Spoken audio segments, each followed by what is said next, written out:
I walked up the stone steps to my parents' house with a casserole dish balanced in one hand and my daughter Lily's tiny fingers wrapped tightly in the other, trying to steady the nervous flutter in my chest. The smell of roasted turkey and cinnamon drifted from the open windows. Laughter spilled into the crisp evening air, and from the outside it looked like the perfect family celebration. But I knew better. Every holiday gathering carried its own silent battlefield of favoritism, rivalry, and hidden barbs that always seemed to cut deepest when Samantha was involved.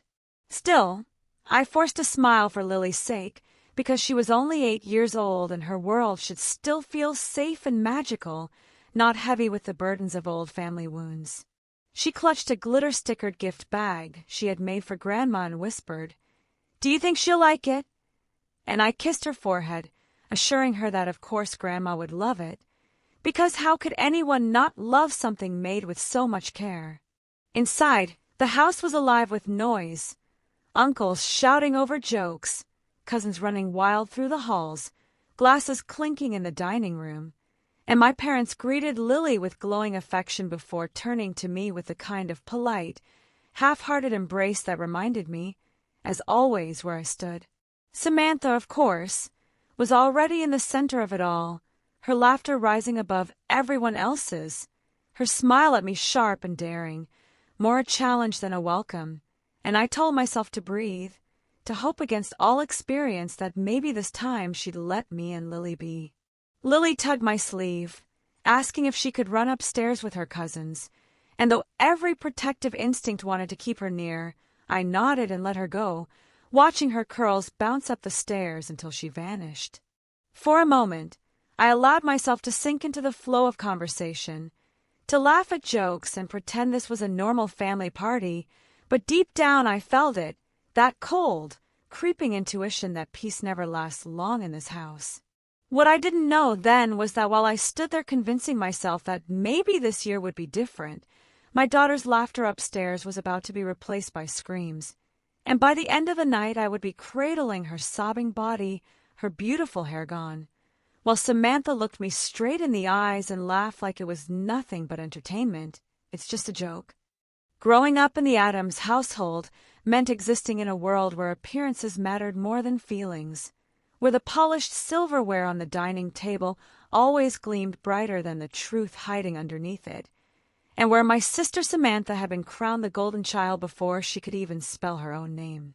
I was the quiet one, the responsible one, the one who did chores without being asked, who got decent grades, who never caused trouble, but none of that ever earned me the adoration Samantha received simply for being loud, charismatic, and endlessly entertaining to our parents. When she teased me cruelly as a child, pulling my hair or mocking my clothes, it was brushed aside as sibling fun, and when she broke the rules, my parents found a way to excuse her behavior, telling everyone, "That's just Samantha's spirit. She'll grow out of it." She never did. Over time, those small indulgences grew into a sense of entitlement so thick it filled every room she walked into, and the rest of us learned to orbit around her, bending to her moods, laughing at her jokes even when they stung, because keeping Samantha happy was easier than facing the storm of her wrath. By contrast, my own milestones were often ignored. When I graduated college, my mother spent more time bragging about Samantha's Instagram following than acknowledging my degree. And when I got my first job, my father asked if I was sure I didn't want to help Samantha with her big plans, as though my own path was nothing but a placeholder until she succeeded. That favoritism carved scars in me that I buried deep, scars that taught me to expect little from them and build my own quiet life away from their chaos, a life I thought I had managed until Lily came along. Becoming a mother reshaped me entirely, and I vowed with every fiber of my being that my daughter would never feel the invisibility or dismissal that had defined my childhood. She would be loved fiercely, celebrated for who she was, protected at all costs. Which is why every time we stepped into my parents' house, I carried both love and dread in equal measure. Love for the idea of family Lily so desperately deserved to know, dread because I understood how quickly toxic patterns can repeat if left unchecked. My father, aging but still authoritative, clung to peace at all costs, preferring to smooth over Samantha's tantrums rather than confront her, while my mother remained blind with favoritism, praising Samantha's every shallow achievement as though it were genius. And then there was Samantha herself, 30 years old but still acting like the spoiled teenager who had never been told no, flaunting her influence online, always fishing for attention, and still seeing me as the perfect target for her cruelty. The tangled history of these relationships hung heavy over every gathering, invisible to outsiders, but suffocatingly obvious to those of us trapped inside it. And as much as I tried to shield Lily from the weight of that legacy, I knew that each family party was a gamble, an attempt to rewrite old wounds while standing in the very house where they had first been carved. The house was already buzzing with chatter when Lily and I walked in, the warm scent of roasted chicken and cinnamon pies drifting from the kitchen, laughter spilling from the living room, where my uncles were telling the same jokes they'd told every holiday for years. On the surface, it looked like the picture of family harmony, a polished dining table laid out with fine china, children darting up and down the stairs, and my mother bustling between rooms with the pride of a queen hosting her court. But beneath that shine, I felt the familiar current of unease pulling at me. Samantha, of course, was holding court in the center of the room, dazzling everyone with her exaggerated stories about brand deals and celebrity encounters that may or may not have been real. My parents watched her with glowing admiration, their faces lit up as though they had front-row seats at a Broadway performance, and the cousins clustered around her, hanging on every embellished word. When she spotted me at the doorway, she flashed a smile so wide and insincere it almost made me laugh. It was the kind of smile reserved for paparazzi, not family. "Well, look who finally showed up," she said, loud enough for the room to hear, and though her tone was wrapped in false cheer, the barb wasn't lost on anyone. A few people chuckled awkwardly, and I forced a polite smile, hugging my daughter closer before guiding her toward the group of children in the den. Lily, sweet and eager, ran off to join her cousins without hesitation, her laughter mingling with theirs in a way that momentarily eased my tension. I found a seat near the edge of the living room, half listening as Samantha launched into another tale about her incredible opportunities, while my mother nodded with exaggerated approval. When I tried to share a small update about my work, my father cut me off, saying, "That's nice, but have you heard what Samantha's planning next?" Truly visionary. The dismissal was so familiar it barely stung, though the echo of old wounds throbbed quietly in the background of my mind. Samantha leaned in then, her voice low enough only I could hear, her smile never faltering. "Cute dress," she murmured, her eyes flicking to my outfit. "It's almost like you're trying to keep up with me." She pulled back before I could respond, turning her attention to another cousin as if nothing had happened, leaving me sitting there with the taste of her venom cloaked in sugar. As the evening wore on, the small jabs piled up, Samantha making jokes about me being the boring sister, my mother casually comparing Lily's shy nature to Samantha's bold confidence, and my father urging everyone to raise a toast to Samantha's bright future. I kept my composure, sipping my wine slowly, reminding myself that I was here for Lily, not for their approval. Every so often I glanced toward the den, catching glimpses of Lily's bright smile as she played tag and built block towers with her cousins, and those moments kept me grounded. Still, I couldn't ignore the creeping sense of unease that tightened in my chest each time Samantha's laughter rang out, sharp and gleeful, like the sound of someone who knew she still held all the power in the room. For a while, the rhythm of the party lulled me into thinking maybe, just maybe, this year would be different, until I realized I hadn't seen Lily in several minutes. At first I told myself she was probably still with the cousins in the den, or maybe helping my mother in the kitchen, but the uneasy silence in my chest began to grow louder with every passing second. I excused myself from a conversation I wasn't really a part of and moved quickly toward the den. Empty. No Lily. The kitchen. Just my mother humming as she arranged desserts, unaware of my frantic searching. My heart began to pound as I scanned the hallway, calling out Lily's name, forcing my voice to sound calm when it was anything but. No answer. A creeping panic clawed its way up my spine, each footstep heavier as I climbed the stairs, praying to find her curled up with a toy or giggling with her cousins. But when I pushed open the door to the guest bedroom, the world seemed to tilt off its axis. There was my little girl, my sweet Lily, crouched on the carpet, her small shoulders shaking with violent sobs, tufts of her beautiful chestnut hair scattered all around her like fallen leaves after a storm. Her head, nearly bare, was crudely, unevenly shaved, red patches where the razor had scraped too close. Standing around her were two of her cousins, holding clippers, their faces twisted with cruel amusement, and in the corner Samantha was leaning against the dresser, her phone raised, recording the entire scene as if it were the punchline of some sick comedy show. The sound of Lily's broken cry sliced through me, primal and raw, and for a moment I couldn't breathe, couldn't comprehend what I was seeing. Then rage, hot and blinding, surged through my veins. "What have you done?" I roared, rushing forward and wrapping Lily in the towel that had been tossed carelessly on the bed, pulling her trembling body against mine as if I could shield her from every shard of cruelty in the room. Samantha burst out laughing, the kind of laugh that was sharp and theatrical, meant for an audience. "Oh, relax," she drawled, lowering her phone but not stopping the recording. "It's just a joke." She screamed like we were killing her. It was hilarious.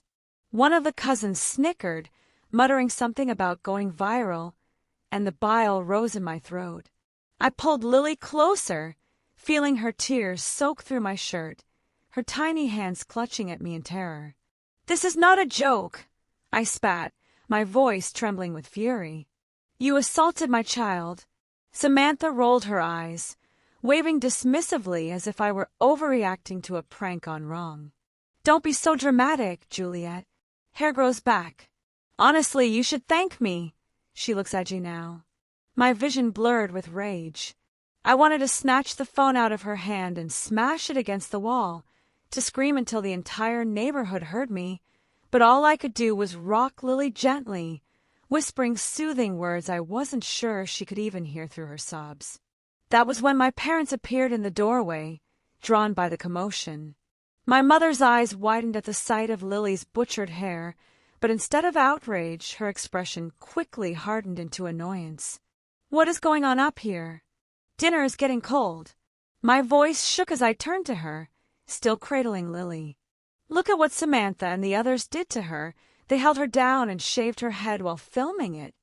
For one fleeting moment, I thought I saw shock on her face, a glimpse of recognition at the horror of it all, but it vanished just as quickly, replaced by that familiar dismissive mask.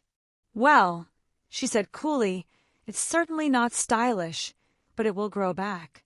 Lily froze in my arms, her crying hiccuping into stunned silence, as if even she couldn't believe her grandmother's callousness. My father frowned, his gaze shifting uneasily between Samantha and me. "It's not ideal," he admitted slowly, "but maybe you're blowing this out of proportion. Kids do silly things. Hair isn't permanent." Samantha smirked, emboldened by their defense, and added, "See? Mom and Dad get it. You really need to lighten up, Juliet." At that moment, something inside me snapped, not just from the cruelty of what had been done to my daughter, but from the betrayal of the people who were supposed to love and protect us. The weight of years of favoritism, of being dismissed, of Samantha being excused for every cruelty, came crashing down in a tidal wave of fury and heartbreak. My voice was steel when I answered, "Don't you dare tell me this is nothing. Don't you dare tell me to lighten up when my child has been humiliated and terrorized." My mother opened her mouth to respond, but the look on my face must have stopped her, because she closed it again, lips pressed into a thin line. I shifted Lily in my arms, pressing a kiss against her tear-streaked cheek, And for the first time in my life, I realized I no longer cared about keeping peace, no longer cared about earning their approval. All I cared about was the trembling little girl in my arms, and the fact that my own family had failed her in the worst way possible. For a few seconds after I spoke, the room was heavy with silence, broken only by Lily's quiet sobs against my chest. Then, as if on cue, my mother sighed with exaggerated weariness, the same sigh she had used my entire life whenever I dared to challenge Samantha. "Juliet, you're overreacting," she said, her voice sharp with disapproval. "It was an immature prank, yes, but Samantha didn't mean any lasting harm. We can't blow this up into something bigger than it is. Think of the family." The word family came out like a command rather than a comfort, as though my role was not to protect my daughter but to preserve their fragile version of unity. My father nodded reluctantly, wringing his hands. "Your mother's right. This isn't worth destroying relationships over. You know how social media is. Things spiral out of control.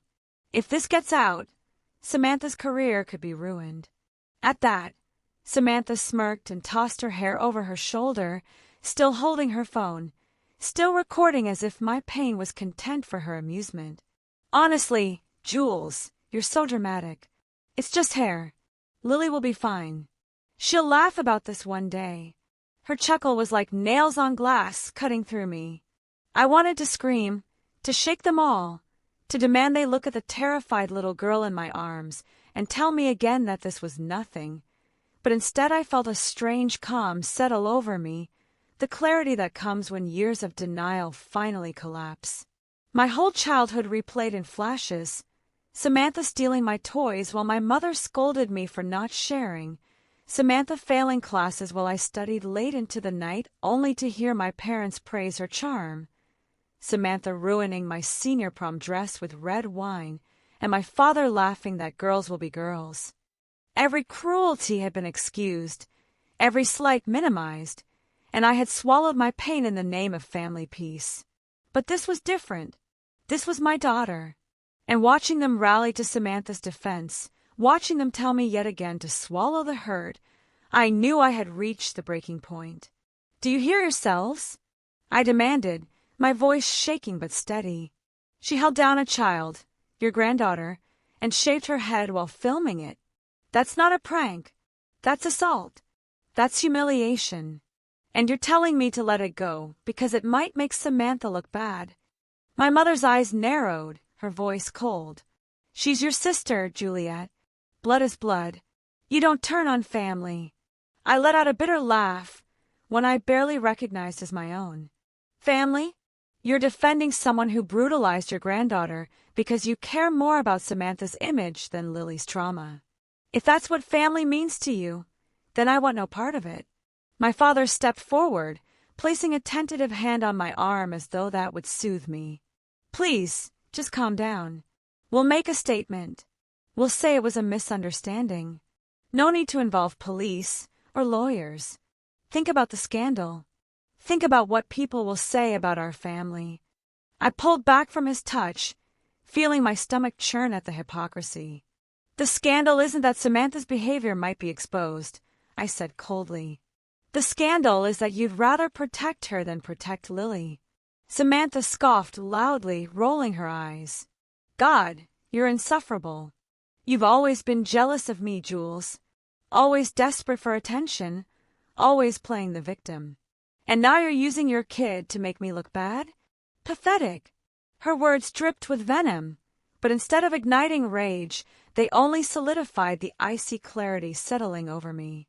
For the first time, I wasn't scrambling to defend myself or second-guess my feelings. For the first time, I saw the truth of what this family had always been: Samantha's stage, my parents' denial, and my silence filling the cracks. Not anymore.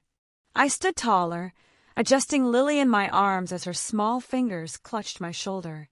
"No," I said, my voice firm. "I won't let this go. Not for peace, not for appearances, not for Samantha. You've excused her cruelty my entire life, but I will not let my daughter be the next casualty of your favoritism." My mother opened her mouth to argue, but I cut her off, my voice ringing sharper than I had ever dared in this house. You wanting to think about family? I am. I'm thinking about my family, me and Lily. And unlike you, I will protect her at all costs. For a moment, no one moved. My parents exchanged a look, their faces tight with disapproval, but also with something that looked like fear. Fear of losing control, of losing the daughter who had always bent for their comfort. Samantha laughed again, dismissive and cruel, but her laughter only echoed hollow in the space I had already stepped away from. This was no longer her stage. This was no longer their home for me. I pressed a kiss to Lily's head, meeting my parents' eyes one last time. You've shown me exactly where your loyalty lies. Don't expect mine to stay here. And with that, I turned, carrying Lily out of the room, out of the house, out of the suffocating cycle that had defined my life for far too long. The door closing behind me didn't just end the party, it ended decades of silence. The night air hit my face like a wave of clarity as I stepped out of the house with Lily clinging to me, her little arms wrapped so tightly around my neck it was as if she feared I might disappear too. She was trembling, her bald head pressed into my shoulder, muffling sobs that broke me in ways I didn't know I could break. I whispered over and over, "You're safe now, baby, Mommy's got you. No one will ever hurt you like this again." My words were promises as much as they were comfort, vows sealed not just by love but by fury that burned deep in my chest. I buckled her into the car seat, brushing her tears away, and for the first time since I was a child myself, I felt completely severed from my family. Driving away from that house, I kept glancing in the rearview mirror at Lily's reflection, her fragile attempts to be brave, and I knew this wasn't something I could just bury. By the time we got home, my phone was buzzing with messages from my parents. "You're overreacting. Don't do anything you'll regret. We'll handle Samantha internally." I didn't even bother replying. Instead, I sat on the couch with Lily curled against me under a blanket, her small body finally drifting into restless sleep, and I opened my phone. The video Samantha's friend had been recording was still in the group chat she'd arrogantly posted to, complete with laughing emojis and mocking captions. My hands shook as I downloaded it, not from fear but from resolve. For years I had been silent, absorbing the cruelty for the sake of appearances, but seeing my daughter's tear-streaked face on that screen hardened something in me. I uploaded the clip privately to my cloud, then drafted a message to my lawyer friend.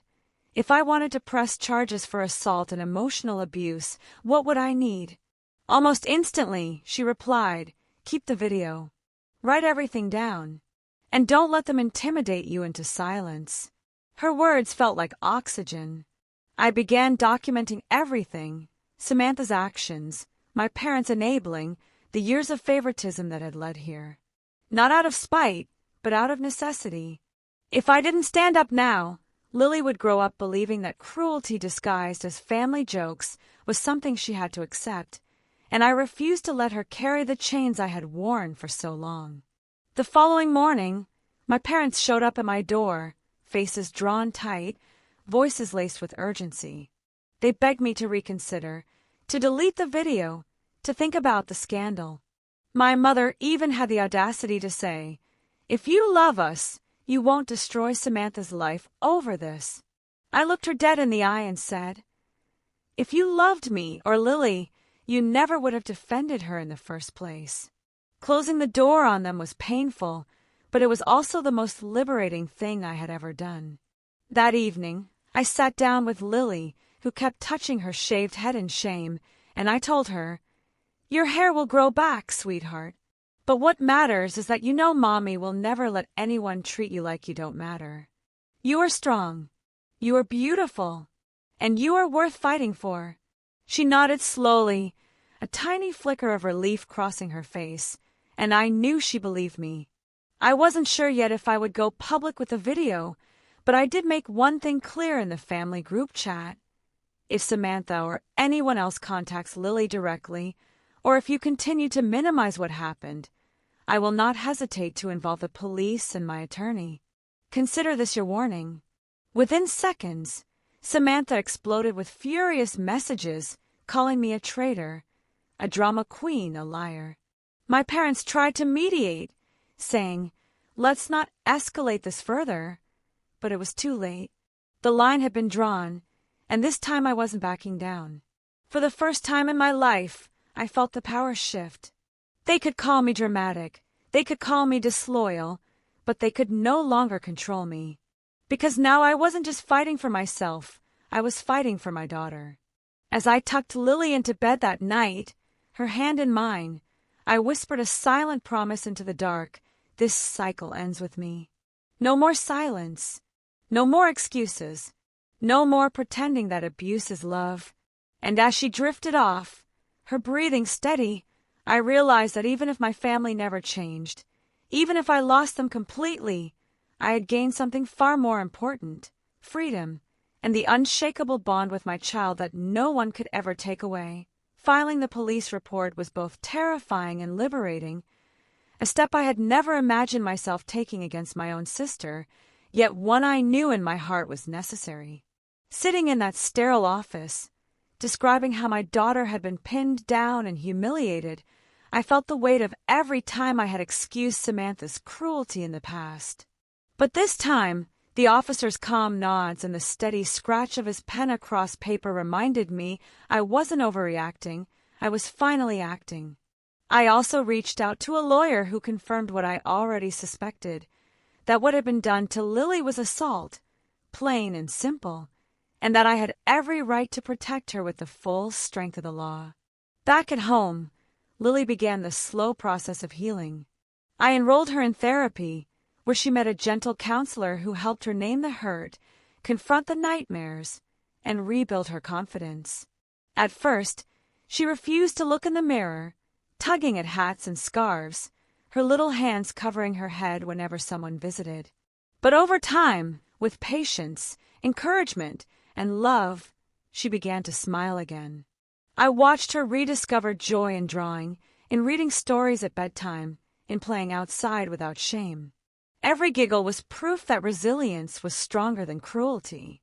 Meanwhile, my family continued their cycle, trying to claw back control under the guise of reconciliation.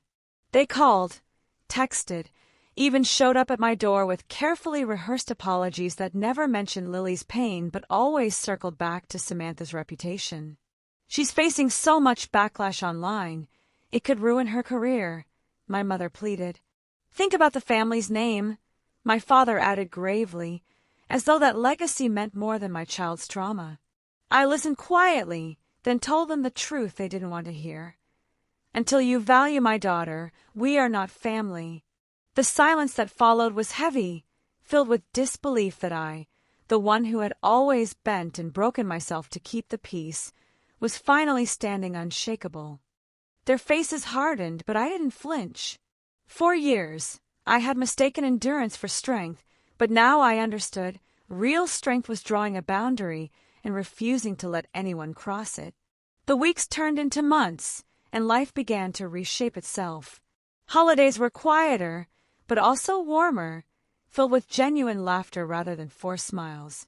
My circle of friends rallied around us, offering meals, hugs, and kindness that my blood relatives never had. I realized then that family isn't defined by shared DNA, but by love, respect, and protection. Lily continued to grow braver, even asking one evening, "Mom, will I ever see Grandma and Grandpa again?" I answered honestly, "Maybe one day if they truly change. But you never have to forgive someone who hasn't earned it." She nodded thoughtfully, and I marveled at her wisdom, so much deeper than her years. Looking back, I no longer saw the incident as just a cruel prank or even a betrayal. It was the breaking point that freed us from chains I hadn't dared to acknowledge. My sister's laughter had once echoed in my nightmares, but now it served as a reminder. Never again. Never again would I allow my child to be treated as entertainment. Never again would I sacrifice our well-being for the illusion of family unity, and never again would I confuse silence with peace. Healing wasn't immediate, and scars still lingered, but they no longer defined us, they strengthened us. And as I tucked Lily into bed each night, her head resting peacefully against her pillow, I whisper the truth we both now lived by. Sometimes family isn't who you're born to, it's who you choose to protect and who chooses to protect you. And in that choice, we had finally found freedom. Family is supposed to be a shelter, a place where you feel safe and valued. But what I've learned through this painful journey is that blood ties alone don't guarantee love, respect, or protection. That day at the party, when my little girl's trust was shattered and my sister laughed as though her cruelty was a joke, I realized something I had avoided for years. Sometimes the people who should protect us are the ones who hurt us most. And sometimes the bravest thing we can do is walk away, not because we want to, but because staying would cost us too much. I used to think family harmony meant keeping quiet, forgiving endlessly, and swallowing my own pain to keep the peace. But now I understand that real harmony is built on truth and safety, not silence and fear. My daughter taught me that protecting those we love sometimes requires the hardest choices, choices that outsiders might judge, but ones that deep down you know are the only way forward. To anyone watching this who has felt torn between loyalty to family and loyalty to yourself or your children, I want you to hear me clearly. You are not wrong for choosing safety over tradition. You are not selfish for setting boundaries.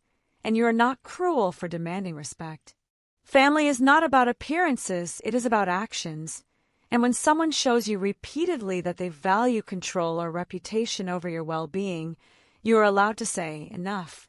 I thought losing my parents' and sisters' approval would break me, but what I lost was only the illusion of love they had already shown where their loyalty lay. What I gained instead was peace, clarity, and the strength to build a new kind of family with those who truly see and honor us. And that is what I want to leave with you today. Family is chosen every day, not inherited at birth. Now I want to hear from you.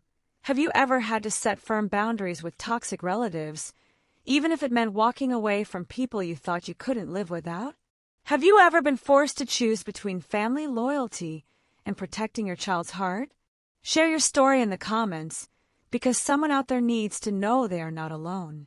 If this journey resonated with you, please like, subscribe, and share it with others who might need the reminder that healing is possible and that love built on respect is stronger than any toxic legacy. Thank you for being part of our journey, and remember, real family protects, it never destroys.